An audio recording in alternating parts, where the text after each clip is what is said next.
You know, I never know how to start these videos. I never know what to say. It's no wonder people write scripts and do the exact same thing every time. This watch is so cool. It's probably one of the best, if not the best looking watch that I have built yet. But before I get into the build, a viewer brought this to my attention, and as humiliating as it might be, I feel like I should mention this. For the past 4 years, the entire time I've been doing this, I have been manually setting the hands, the distance between them. I have been using the incorrect sized hand pushers, and so I've been manually setting the spacing, like an idiot. With Seiko hands, you are supposed to use a 1.5mm hole for a GMT, a 1mm for the hour hand, and a 0.5mm for the minute hand. And I think, well, I manually set the second hand, but I wouldn't be surprised if there's a hand pusher for that as well. But on the Namoki page for the hand presser that I used in this video, it says 0.5 for both the minute and the second hand. So given that you're pushing down a tiny tube on top of the second hand, I would manually set that anyway. And what this means is it doesn't let any more of the movement around the cannon pinion go through that hole, so it always sets the hands to a consistent height. And I've been doing it manually the whole time, which is why I've had so many problems, or one of the reasons why I've had issues setting hands. Sometimes it goes well, other times it doesn't. If I had done this properly for the years that I've been making these videos, probably would have had way less issues with setting hands. When I started doing this build, I did it the wrong way. By the end of the build, when this commenter here told me about this, and I was, seriously, thank you for telling me that, because I genuinely didn't know. But after you told me that, I did it the right way, and it was much easier. They went on so easy compared to the other times. And so, thank you, seriously. I think one of the greatest benefits of actually having a YouTube channel like this is the community can correct your mistakes. If you make a video, more eyes are on what you've done, and so they can come in and say, you know, did you know that you were doing this wrong? No, I didn't, because, you know, I'm an idiot. But, you know, with the help of the community, maybe a bit less of one. Anyway, if you've seen my previous videos, you know that I like to be honest and include the mistakes and show you what I did wrong, because even if I'm an idiot, at least the viewer can potentially learn from the stupid things I've done. So we'll take a look at the parts that I've got together for this build, and it is in collaboration with Namoki Mods, so they sent in a lot of the parts for this.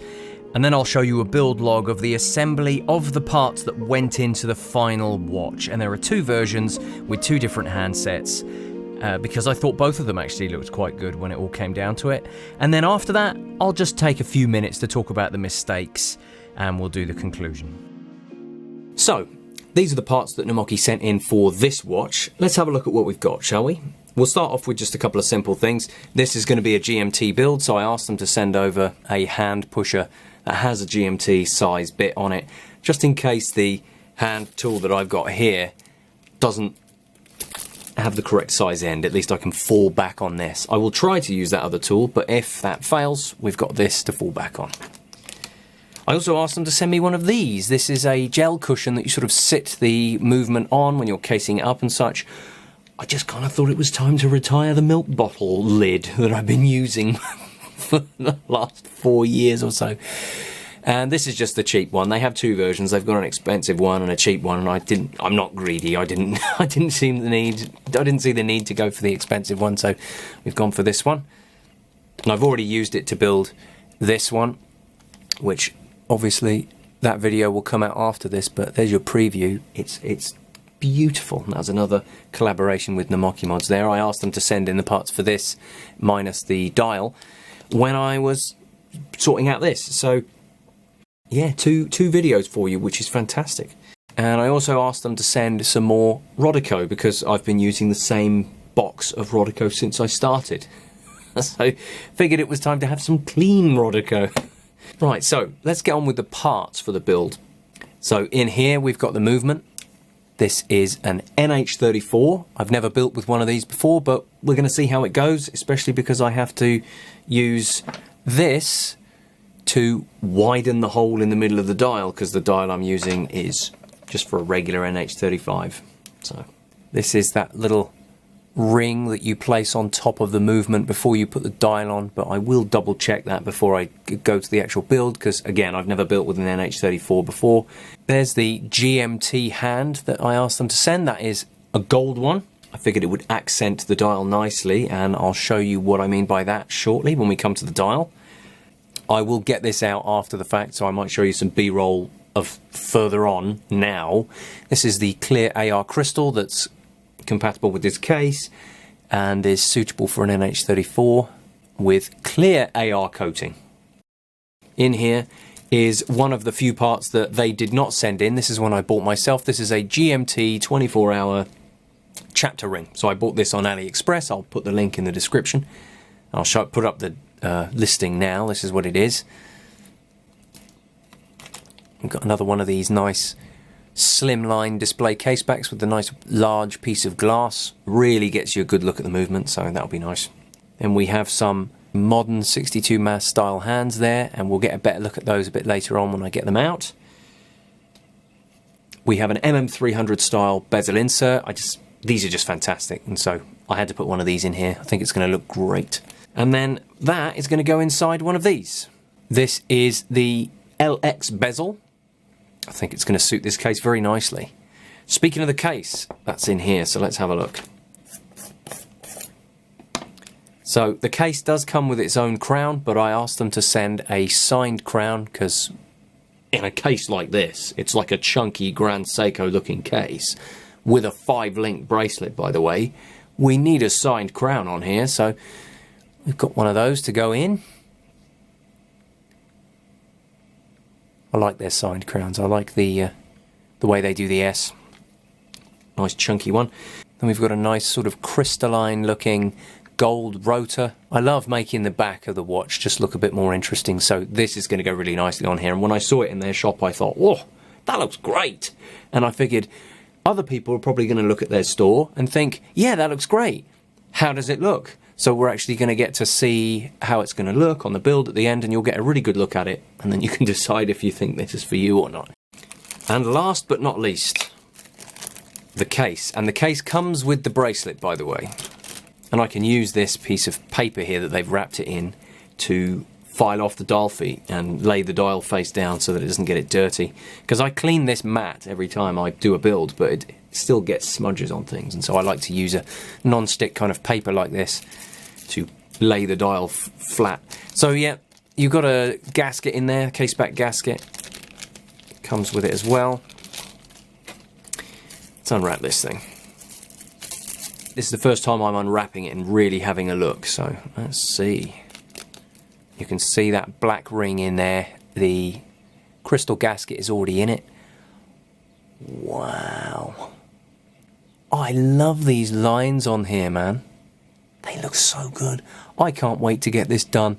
It's also got the, what's it called? The bezel click ring. That's already on there as well, as you can see. But I will wrap it back in its plastic to try and keep as much dust and debris out of that inner area as possible. Let's have a look at this bracelet. Because I remember years ago when I did the Grand Seiko style dress watch, I was saying I'd love to see a 5-link bracelet for it. Now, while this is a different case, and it's a diver, I'm still eager to see this. Look at that. And that is an actual 5-link bracelet, although interesting that it is sort of an H pattern there. Yeah. The way that curves over like that. Yeah, gosh. Interesting. But yeah, look at that. Look at those end links on there. Nice definition. Oh, that is gonna look so good. That is gonna look so good. And I like that it's not a super chunky bracelet. It has a nice taper down to quite a thinner, more lightweight sort of wear, if you will. That's gonna look really good. I'm excited about that. Now let's have a look at the parts that I bought for this build. I ended up going with an SPB, what is it, a 149? And so this is the dial. There it is. And the beauty of this is just like the SPB 187 or the 207, the green one that I did. It pretty much looks like a black dial, except it's a very, very dark blue. So hopefully it matches with all the other parts that I've got, like the black chapter ring and the black bezel insert. And I like this one. It's obviously it's a 62 mass, the modern 62 mass dial. But I like this one because it's got Divers 200 written in gold, and I want to accent that with the GMT hand and hopefully a second hand as well. So 2 gold hands, 2 silver hands. Hopefully it looks good. Hopefully having 2 gold hands doesn't clutter it too much. But we will see. And I'm going to have to enlarge this hole in the middle to 2.8 millimeters to account for the GMT hand. So that'll be fun. I do have a junk dial here that I literally took everything off of and then soaked it in acetone. It's literally just a dial blank at this point, but I've already used that tool by hand to enlarge the hole in the middle, and I need to see if it works. So we're going to be putting this one on the movement to see how it fits on there. Obviously I do have to worry about the burrs that it creates around the edges when you file a hole like that, but we'll cross that bridge when we come to it. That's what we're going to do. Yeah, and that's just another bezel insert there. It's the same. It's a spare one. Beautiful, absolutely beautiful. And these are the hands that I originally bought for this. And I was going to use these sort of arrow sword kind of like hands, but I've decided I want it to look a bit more OEM than that. So we're going to go with the 62 mass hands that Namoki sent over, but I still want to use this gold second hand that I bought separately. Except the loom on it is rubbish. So I want to re-loom it. So we are going to put some acetone in here, dip it in that to get the loom off nice and easy, hopefully get this scratch free. And then I'm going to mix up some loom and just re-loom it. I'm just going to drop this in, swirling it around. I've grabbed onto the little tube into the Rotor so that it's upside down facing up and it's as flat as possible.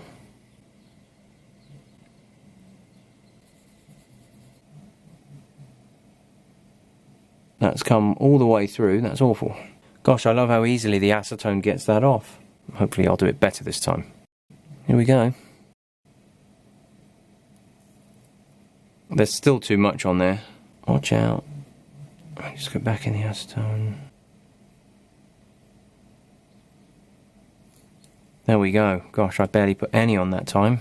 I think that looks quite good. I think we've got it. I ended up re-looming this 4 more times to get it right. Let's see how we're dealing with this GMT movement here, the NH34.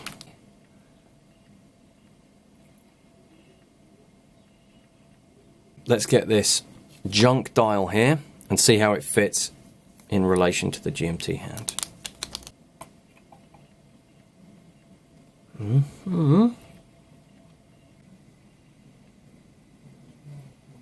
Oh!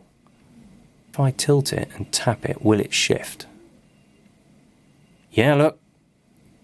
So that moves freely. That means that that hole is big enough. So this has worked. So now I just have to do it with the dial I'm actually going to use. The case we're working with is a 3.8 crown position. So this being a 3 o'clock crown dial means that it won't fit. So we're going to have to take the dial feet off the back of it. So I'm just going to lay this down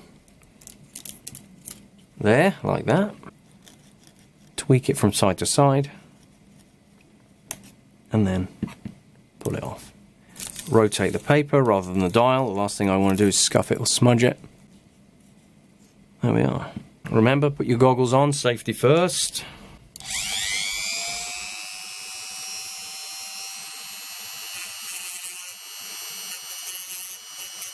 Next one. And that's that. I would use that tool to enlarge the hole in the middle, but it's too fast. Nice and flat, nice and easy as well.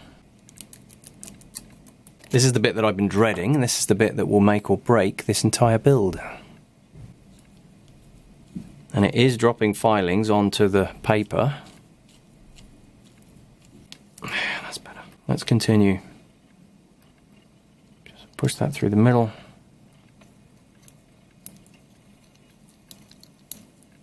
Still think it's smaller. Shall we compare?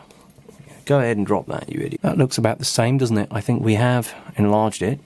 The other thing I'm concerned about is the burrs, and I'm not entirely sure a safe way of getting those off without scuffing the dial. Let's see if the GMT hand sits on there and goes through that hole. That's not big enough. This is why we check.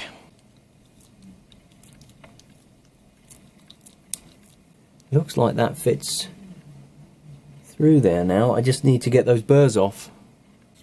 There, I'm not really pushing anymore. I'm just sort of spinning it to try and clean up the burrs a little bit, if it can even do that.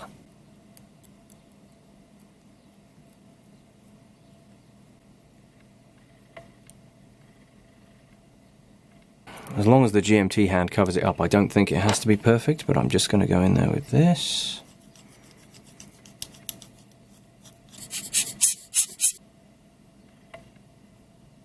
Yeah, just got another one. I don't recommend doing this while holding it in the air, by the way. Obviously I have to hold it up for the camera and to get it in the right light, but I think... yeah, look, they just break off.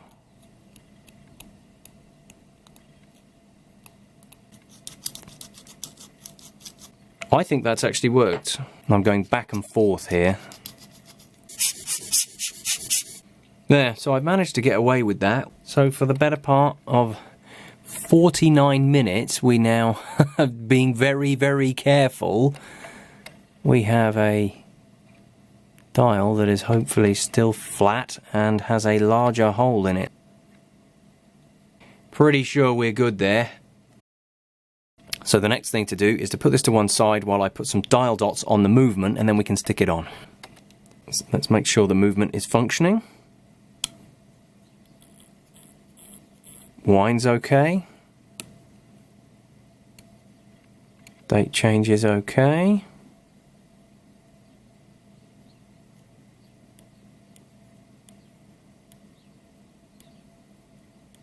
That seems fine as well. And it seems to advance the time just fine as well. I'm just going to put 4 on there because that's what I usually do.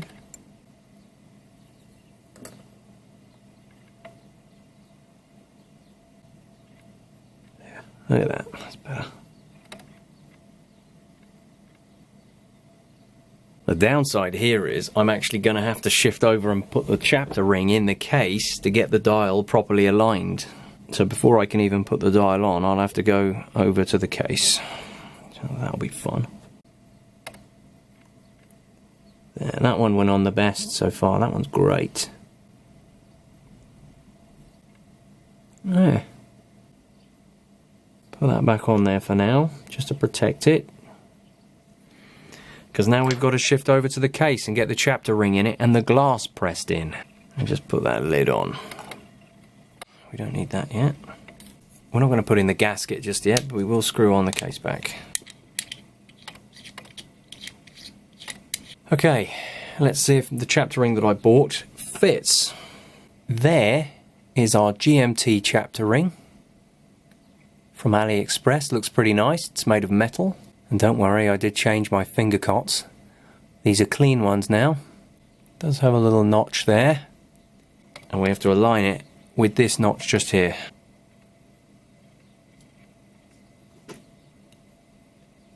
Let's make sure there's no debris on there, shall we? Right, let's do my least favourite part of a build like this, which is why I like those pre-prepared cases, and that is to push the crystal in. Gasket's already in there, came pre-fitted, so... and obviously the crystal itself also comes with a gasket. This is a clear one. Gosh, this crystal looks like a mirror image of itself, so I'm assuming it doesn't matter which way I do it. Each side kind of looks the same, so... let's hope that I'm correct when I do this.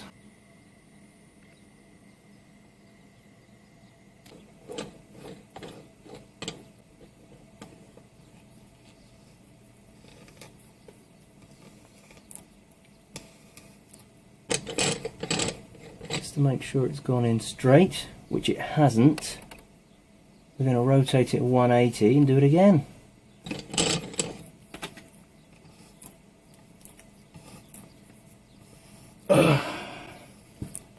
Not quite though, it's not fully in, I don't think.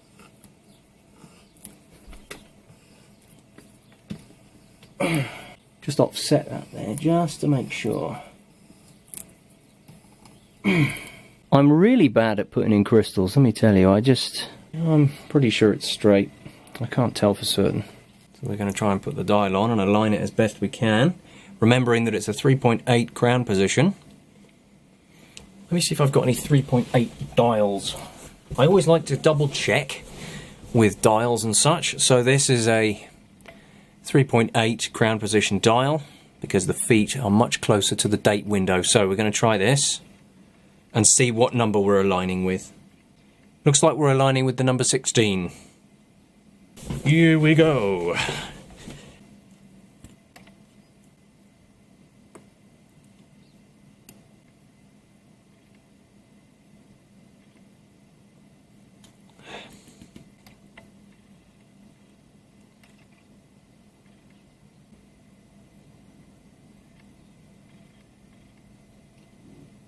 That looks nice and centered around that pinion in the middle.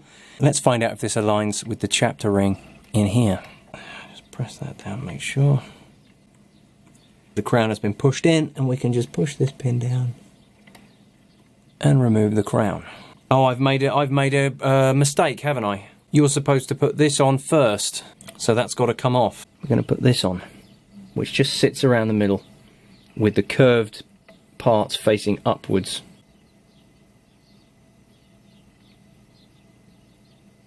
There we are. That is sitting on there nicely now.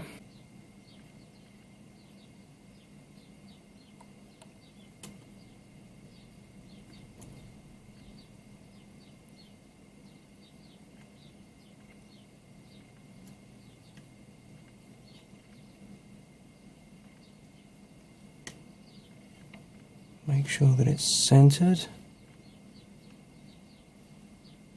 around that cannon pinion in the middle. That looks pretty centered, doesn't it? Press down and the crown just comes right out. Put the tool in there to just gently get that out. Take that crown out.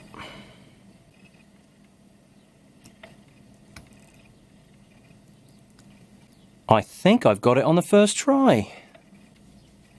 Yeah, that looks aligned. In fact, that looks perfect to my eye. The 24 is right above the 12. Gosh, that does look nice with that dial. First time I've seen this.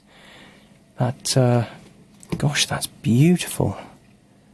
I really hope that I've made that hole there large enough for the GMT hand, because that's the first one that's going on. Gently does it. There we go. That's so much easier than the milk bottle because it's such a large and soft surface.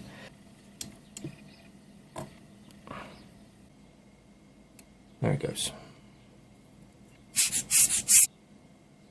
Well, you're joking. So there's an actual mark on this minute marker right here that won't come off. Isn't that great?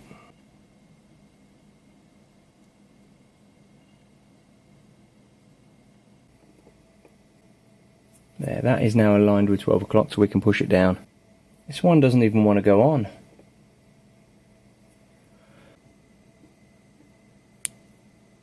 That's it.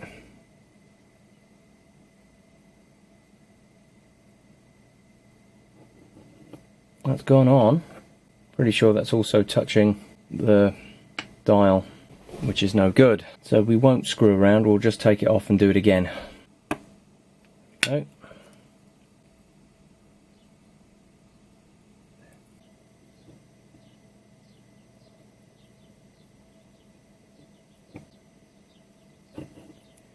That is still touching the index, so I think rather than taking that off again, I might have to just do the old dial protector trick.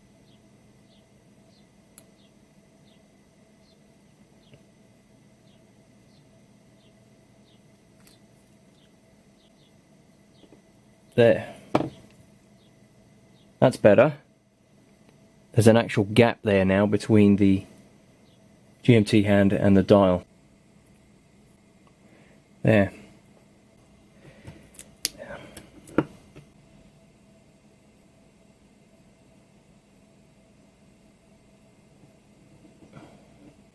See how it doesn't quite touch the GMT hand at the tip? Like, I like the spacing there. They're nice and separated. Maybe I'll try one of these with a smaller hole in it. There. Bear in mind here, I'm still using the wrong size bits to press these hands on. I do it correctly later. I'm going to have to manually do that. Can we see that? Yeah, look at that. That's nice. Nice space between them. Nice and straight. Yeah, okay. And that's actually nice. That's actually aligned at when it gets to 6 o'clock as well, so for the most part. There it is. It's a gold second hand, re-loomed with green loom. I do need to shorten the tip on this though, and I've got some nail clippers to do that. And I just need to take off a short amount because it's just a little bit too long. As you can see in this reference picture here, I laid some hands on the dial, including this second hand. So I'm just going to slot the end in. There.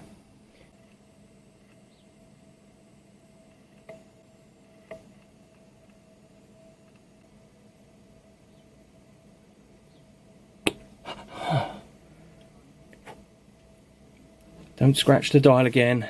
That's one mark. Oh, and my hand's in this freaking camera shot. Change it. That's it. That is on. So now we'll just push that on a bit further. There. Let's hope that it doesn't conflict with the hour hand. Let's push that in. That's ticking away. It's ever so close. Gently. Just a little bit. That's pretty good.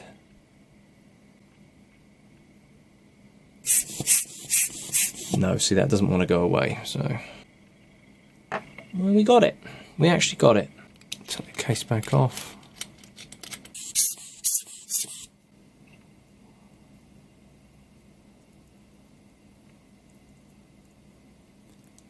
I'll just use this to gently push this in. By gently, I mean with great force. There, gosh, I really had to force that in. Hopefully I didn't break anything. No, everything looks fine. I think I can go ahead with putting the new rotor on there. There we are, that's coming off. Sorry about not changing the camera angle to show the screw coming out. I know I've done that in the past, but I just want to get this done.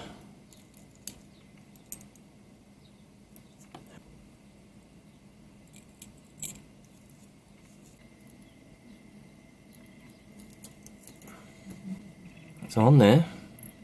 Balance wheel's still ticking away. And I've got loads of spare stems, so in the event that I cut this to the wrong size, it won't matter. That's in. So I guess we'll start with that much. That's how much I'm thinking I need to take off. So I think I need to take 6.38 millimeters off of this. That's what I'm thinking.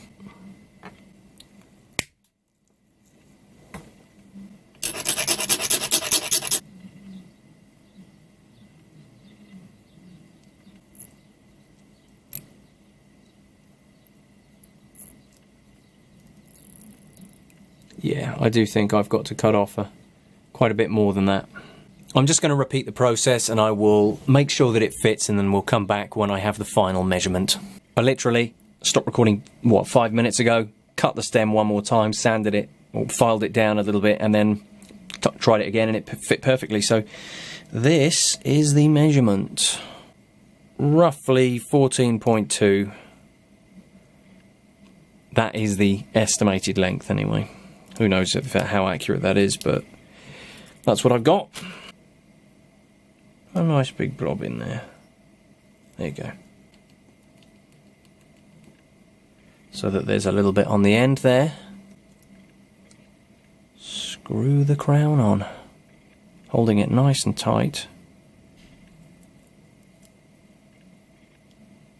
There we are.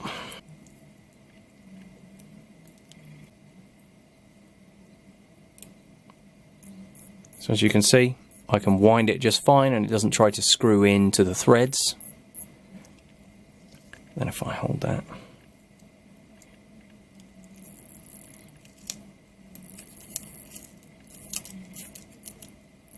that screws down to the case nicely.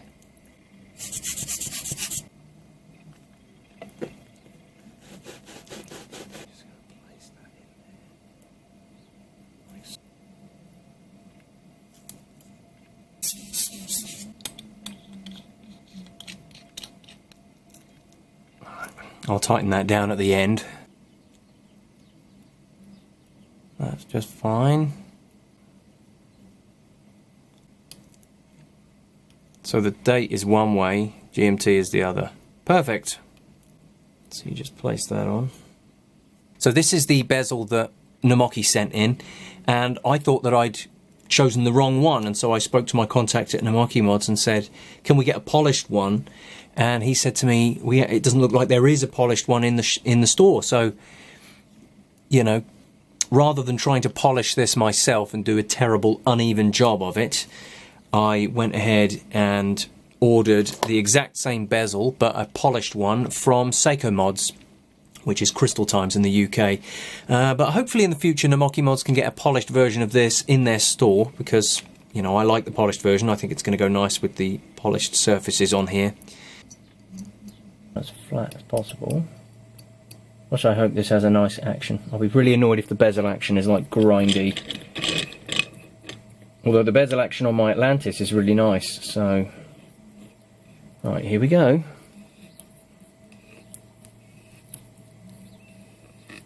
Come on. You gonna pop on? That should have gone on by now. What on earth is going on here? Right, here we go. Go on.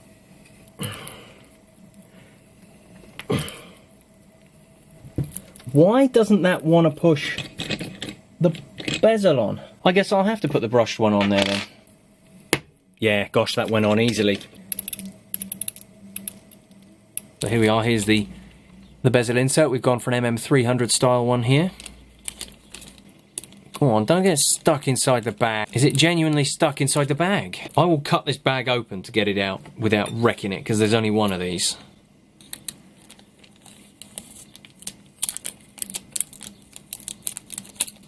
There, good. Try not to stick it to the glass. That's gone in nicely. I love it when that works out. But this is... Oh no. Yeah, I was right. This is not the correct adhesive ring for this, because it's stuck to the case part as well, not just the thin part of the bezel. So actually, this is stopping the bezel from moving. Other than taking a knife and cutting that out, I don't see any other way of using the one that they've supplied with it. So just a little scalpel type thing.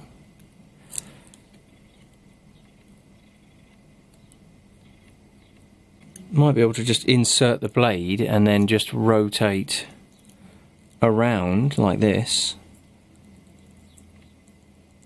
Look at the way it's bunching it up though, that's a problem. That's terrible. I'm going to remove that and use the one from AliExpress, which will be a heck of a lot harder to get in there because of how thin it is. But we're going to peel this whole thing off. First thing I'm going to do is try and separate it from the ring in the middle. This is really finicky, isn't it? Because look, it just wants to stick to the piece in the middle.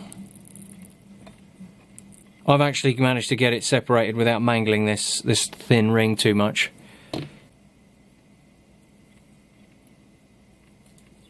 It doesn't have to be perfect. I'll have to modify it once it's in.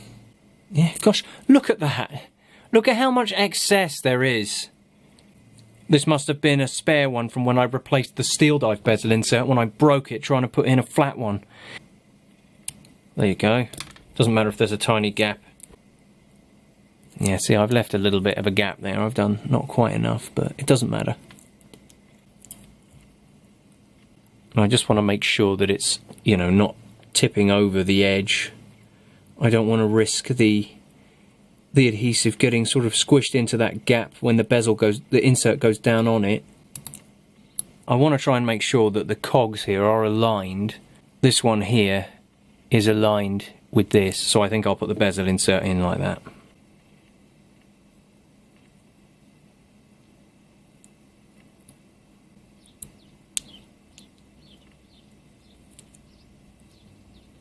There you go, that is in. Oh my gosh, we can finally see the watch.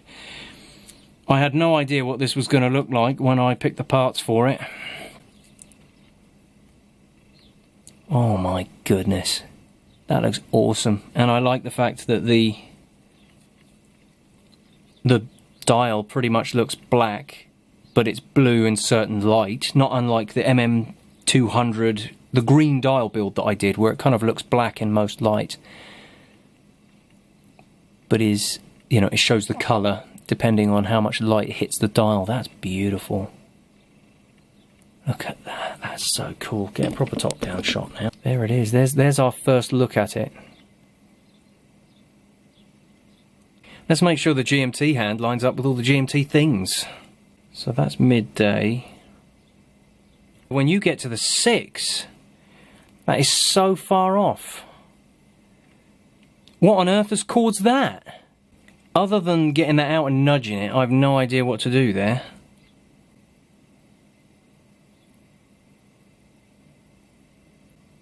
Because I don't want to bend the hand. See, right now that looks fine, but I guarantee you once I set it, look, it won't be. No, it's not. Putting on these hands took me over an hour because of how bad I am at this. I don't particularly want to do it again. Oh well, let's get the bracelet on this. Nice and easy. No problem there. Nice and easy. No issues with that screw either. This is actually quite a nice bracelet, and a nice 5-link bracelet. I've been longing for a chunky dive watch like this with a 5-link bracelet for a while. Oh no. This one's not happy. Oh my word, but it did come out. That did come out. I won't use this one, I'm going to use this one instead. One side. That's the other side. Do you want to snap into place? No.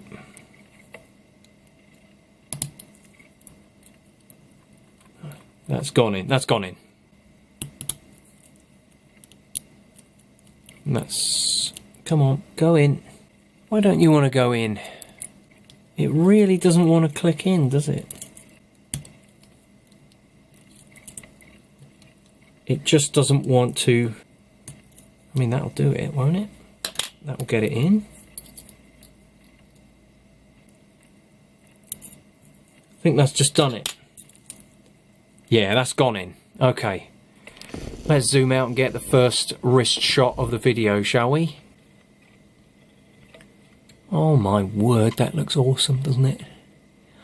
This case is absolutely fantastic. I love all these lines on here. And this bracelet goes really nice with it. So the new hands from MonsterWatches are here. And the idea is to replace these hands on here. They just look a bit too green compared to the indices and the GMT hand. It really doesn't show up on camera at all, does it? That looks like they match. These still appear white. Same with the GMT hand. It's such a shame that in bright light, you can just about see it in bright light as well. They don't quite match, they're slightly off. But if it was just slight, I'd leave it. But it's more than that, so... Yeah, except that dial protector don't fit under the GMT hand.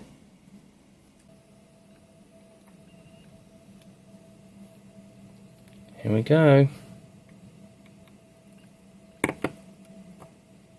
Wow, we got them all. All in one sweep. Okay, first things first, let's get that GMT hand back on. Now, I'm going to use this to put the GMT hand on, the hand pusher that they sent me. I didn't know that each hand presser has a certain diameter of hole that prevents the hands from being pushed on further than they should. I've been manually setting the spacing and how far they're pressed on for the hands for the last 4 years, because I didn't know any better. See if I get this right.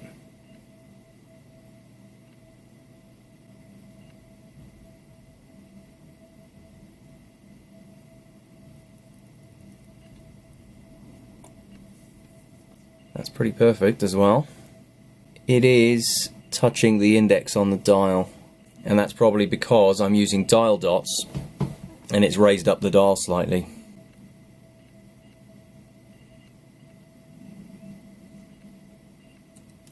Ah! When I look through the loop, it is not touching the dial. It is like 0.2 of a millimeter above it. Yeah, so I'm going to say that's fine, and I'll put on the hour hand next. And the hour hand is supposed to be done with a 1mm hole. The blue one is for the GMT. This black one here is for the hour hand, and the red one is for the minute hand. That literally just slots in and almost falls out. Oh well, hopefully that stays in. So we'll get the hour hand next.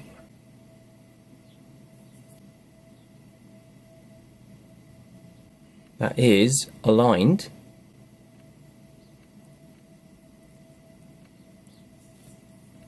There's a nice gap between there. Look at that. Pretty good. No. I've got to do that with the Rotor. That's not going to work. Just drop on there gently. No, but it did leave a piece of Rotor on it, but I'll wipe that off afterwards. Alright, that is in perfect alignment. So we use the red tip for the minute hand. Hopefully that puts it on at perfect spacing.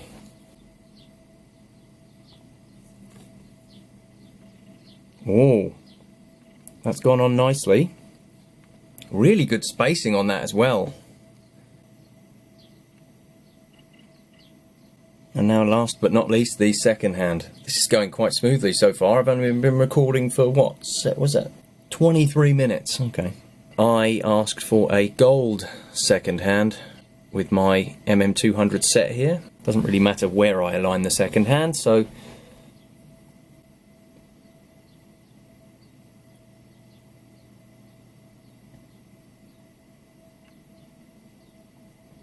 right, that's on. It's got like a little scuff on it. Oh well, it's not the end of the world.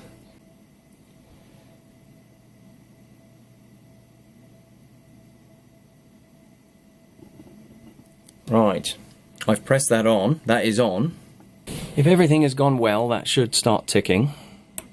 It does. Oh, that's very, very close. See that? It is touching. I'm not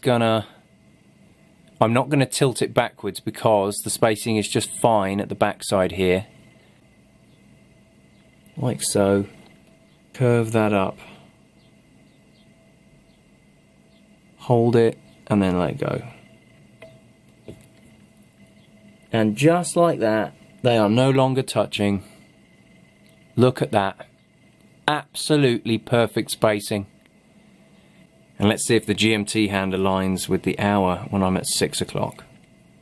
It's still off. And yeah, I guarantee you I can nudge that. Yeah, I can. I can nudge it. What is it? Am I supposed to align the GMT hands slightly off to begin with? Oh, I'm not redoing that. That's ridiculous. Let me know, any of you out there, if you've worked on an NH34, do you have to align the GMT hand at like half a minute to 12 so that it lines up when you're setting it? Because I have to nudge that to get it to point correctly at the hour. There's a little scuff on the second hand just here. Yeah, and it's an actual scuff. That's a shame. Especially when you pay 30 euros for hands from MonsterWatches, they're not cheap. But other than that, they're lovely hands. As always, I've had 3 sets of these now from them, and they're immaculate apart from that one little scuff on the second hand, but nothing I can do about it now, so...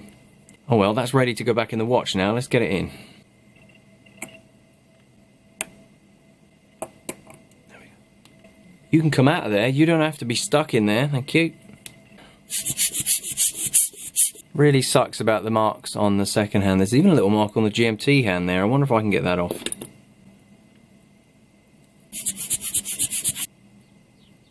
Of course I can't do it when the bracelet's on.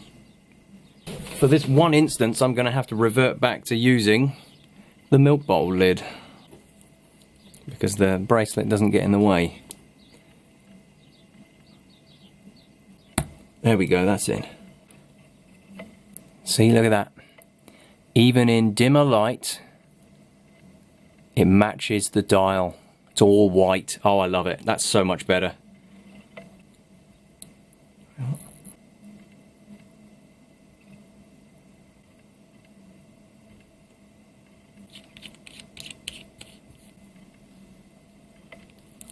That's nice and tightly on there now. That looks terrific. That is looking absolutely gorgeous.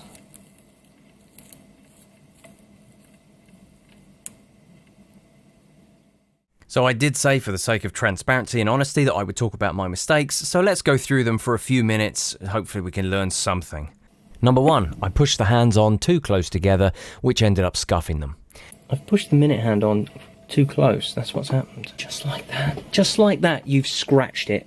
Number 2, when I went to remove those hands, trying not to remove the GMT hand, I neglected to think of the alignment of the GMT hand, and the hand puller mangled it. They've come off now. But not the GMT hand, that one is just fine. No, you've destroyed it. It goes to show that you really need to try and keep calm and not let stress switch your brain off, because that was an incredibly stupid thing to do. Because that meant they had to send another set of hands, including a GMT hand as a result, which Namoki was kind enough to do, so thank you for that. Number 3, this is less of a mistake here and more of just an issue with cheap tools. I had trouble getting the crystal in straight because of the crystal press, which resulted in the chapter ring shaking around underneath it slightly, and it took several attempts to get the crystal in a position where that issue didn't happen. In fact, that crystal has not gone in straight because, if you listen, you can hear the chapter ring shifting around, so it's not in straight, so we're going to have to push it out and try again, because I tried with all my strength to get that pushed down, but it's clearly raised up on one side. Number 4, I tried to relume some AliExpress MM200 hands left over from my green dial build from a few years ago that were just too green. And when I relume hands, I try to not let them get scratched by using acetone to remove the original loom rather than pressing them down on a surface. And so I put them in a container with acetone in it, and I gently shake that container around, but I was using a metal container to do it. And so the metal container was scratching the hands, and I did try to polish the hands after the fact to get rid of the scratches, and it just didn't work because I just don't have the appropriate tool to polish such small hands. I don't think it's helped. I think it's still covered in scuffs. Look, the camera shows them. So I think I'll just stick to using the plastic lid of the acetone bottle to do it from now on. And lastly, number 5, more issues with the crystal press here. The polished bezel that I wanted on this build required so much force to get it on that initially I thought it might not be compatible with the case. Why doesn't that want to push the bezel on? There's only so much pressure I can put on the thing. I really didn't need this to stump me at the end. This is just ridiculous. It led to me using this slimmer LX bezel instead. Yeah, gosh, that went on easily. I wondered why something was wrong. So Namoki ended up sending a replacement case after much communication back and forth. The polished bezel did in fact fit with great force. That has gone on. Gosh, that was like, bezels don't generally take that much force to go on. I don't think that's going to spin. Oh, it does. It does. That's actually a really good bezel action. So I tried it again on the original case, and it finally went on. Ugh! Has that actually gone on? And will it spin? Oh yes, it's actually gone on. And that is a great bezel action. I've never had to use this much force for pushing on any bezel, except the pilot's bezel on my Heimdaller watch several years ago, but it would have been much easier with a superior crystal press.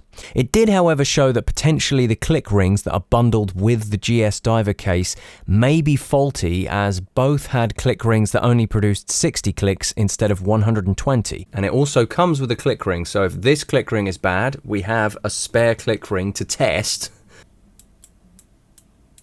That is still doing a 60 click though. And it took a separately sent click ring to get the proper 120. Gosh, so it seems like the click rings that come with this case might be a bad batch. That being said, since it was my incompetence that led to the replacement being sent in the first place, I told Namoki I'd like to send it back, and I did return it to them. It's just this bezel went on so much easier than the other one. Like every other bezel I've put on, like it went on with much less force, whereas this one, the amount of force required to get it on, perhaps that's why it has such a good rotation, because it it took so much effort to get it on, so it's a really snug fit. Right. Careful you don't wreck it. You've already wrecked it. Now you've got it stuck to your fingers. Gosh, this is why I hate peeling these things off the back end. Look at what that's done to it, just because it's so stuck to it. Stuck to the middle piece, I mean. Oh well, we should be able to get that on there.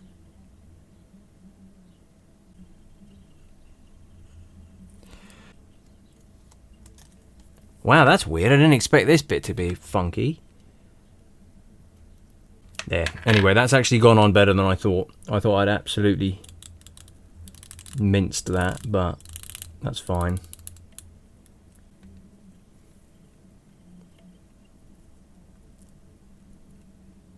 What? It's split. I didn't even put much pressure on that. Has that always just been quietly split? And the pip's fallen out. Well, that's great. I guess I'm using the spare one that I had. Gosh, I'm glad I bought a spare. I'm glad I got a spare. I need to lean over that so I can see what I'm doing properly.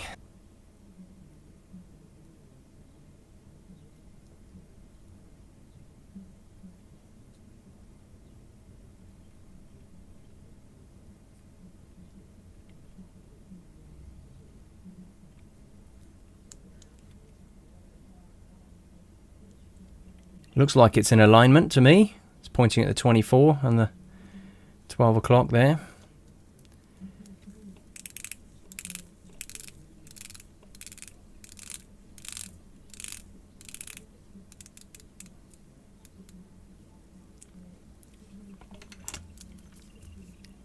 It does seem to fit on there quite nicely. It looks quite nice with that polished bezel on it as well. I wish I wasn't so incompetent. Do you know, this whole thing could have been avoided and the whole video could have been done by now if I'd just really tried to press that bezel on there.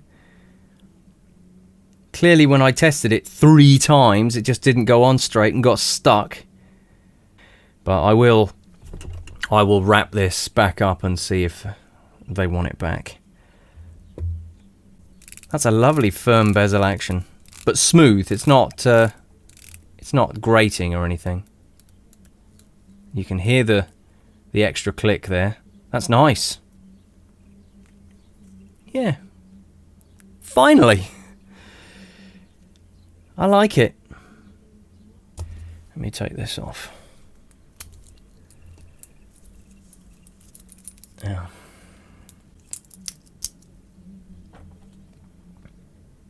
Yeah. That looks nice with that polished bezel on there. I guess I'll reshoot all the B-roll for this and then we'll finish the video.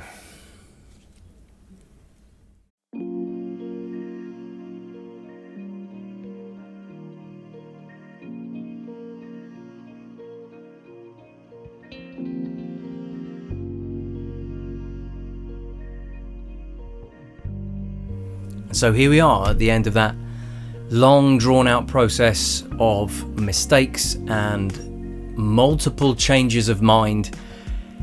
There's the final build. It's probably the best looking watch I've ever done. And the first time I've ever built with an NH34. So the first GMT that I've ever done. I would have preferred that this was a black dial instead of the blue, but I couldn't find any black dials like this that had Divers 200 written in gold, and I wanted a little gold accent on there. But gosh, it's a very nice dark blue though, so I actually really like it. Obviously it wasn't my first choice, but I really like it nonetheless. So the main reason that I chose to even do this as a GMT build, because I wasn't going to, was ultimately I ended up with this dial. I mocked up an example of a dial that I wanted to use, this.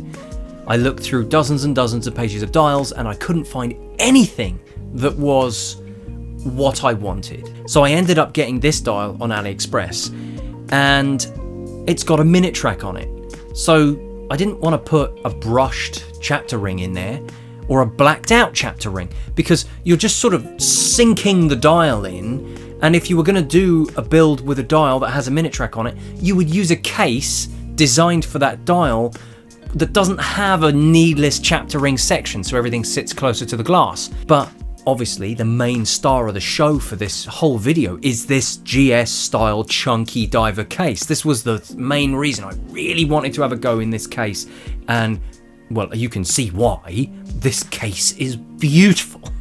It's such a nice case. I love the bracelet that comes with it as well. A beautiful 5-link bracelet with a nice chunky end link on there with that nice carved out middle section. It makes me happy. And that being the star of the show, my goal was to use a dial that didn't have a minute track on it. But ultimately I ended up with this one. So rather than using a brushed chapter ring or a blacked out chapter ring that sinks the dial and makes it look small, a bit like my 62 mass build that has that black chapter ring in it.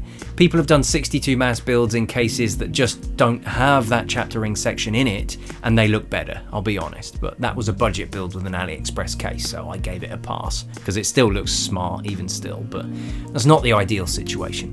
And so with this, I was thinking, what can I do to make the chapter ring useful and not be kind of redundant? And then I came across this GMT chapter ring on AliExpress, and it's perfect. It's got a cool font, it doesn't have additional minute track on there that's unnecessary because the dial already has a minute track on it. And I just think it looks so cool. This chapter ring just fits with this build, because frankly it's the font. I would love for somebody to make a chapter ring exactly the same as this, but with the minutes written on it, so 60, 5, 10, 15 and so on, because then for builds that aren't going to be GMT but want this same kind of look, that would be so cool. I'd love to do some builds like that as well, I think, because this just turned out really nice. I just really like the way that looks. So I'll just quickly touch on the hands. Originally I wanted to go with these kind of hands on here, but I just didn't think they were going to look right, so I ultimately didn't go for them at all. And so I thought, let's try the 62 mass hands. This is a 62 mass dial, so let's use the 62 mass modern hands. They look nice. They're a good looking set of hands on here, and these shots of the build when it was in that state, it's a pretty good looking watch. And if you're not bothered about uniformity, because the colour of the hands being slightly different to the GMT hand and the dial was the reason that I didn't want them on there in the end, but it actually doesn't look half bad. It's actually quite smart looking, and if that's not an issue to you, you might like this, because I'm sure, let me know anyway in the comments, do you like this particular version of the build?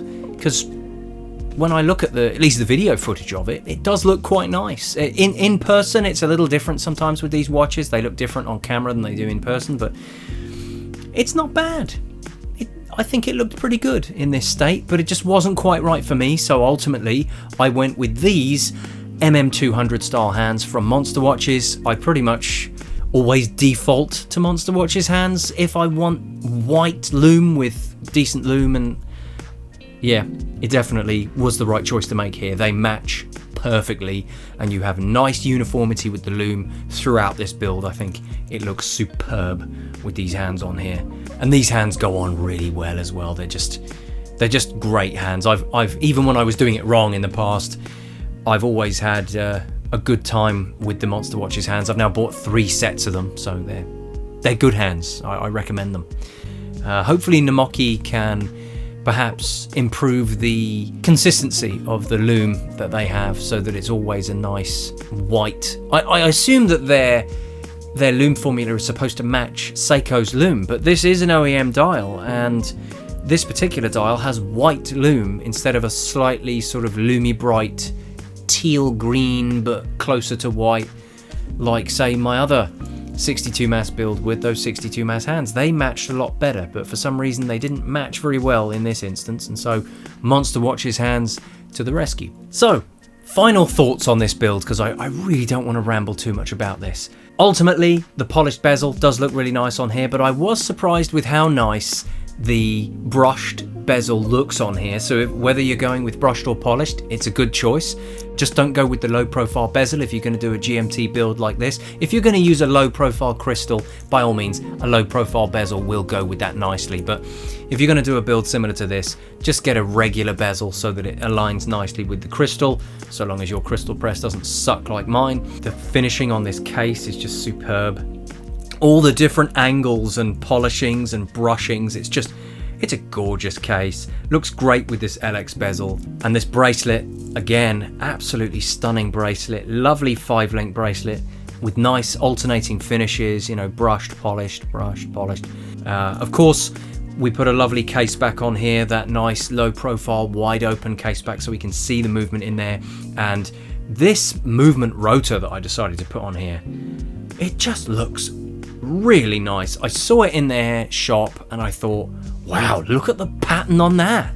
Kind of reminds you of when you're looking inside a diamond or some sort of gemstone or crystal, you know, all of the different angles and lines. It just looks really nice, and you know, just the gold to offset all the silver of the NH34. Just a really good looking backside of that movement, and nice wide piece of glass to show that all off.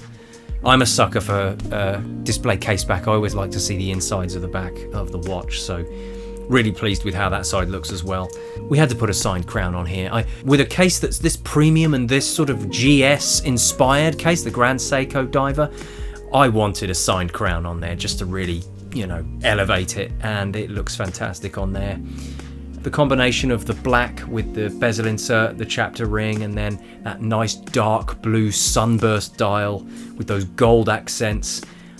It's just beautiful. There's not really anything else I can say about it. It's a really handsome, chunky watch, and it's, if not the best, it's definitely one of the best looking builds I've ever done.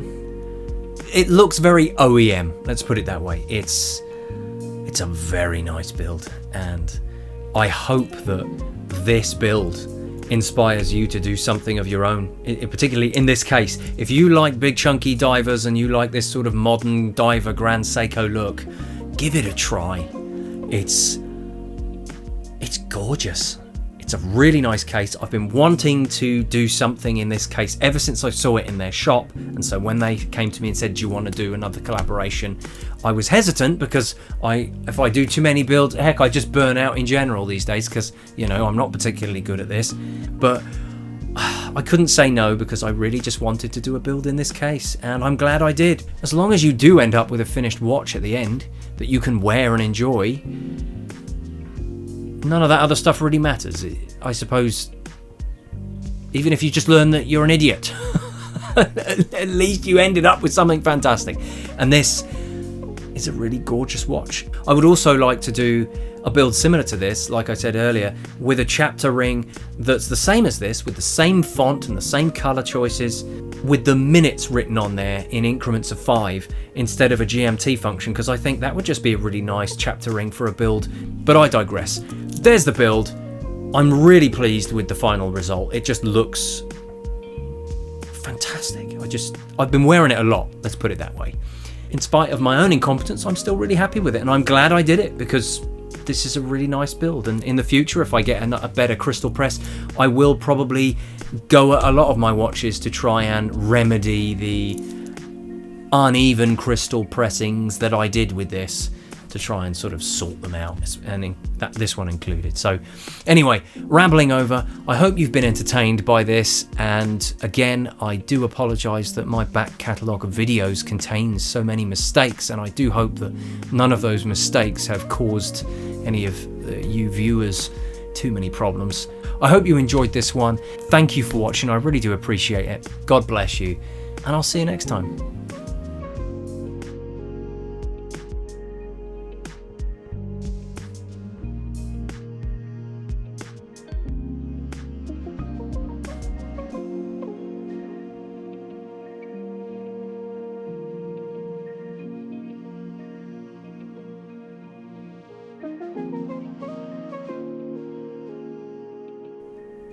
That's a couple of specks on the dial at the 6 o'clock.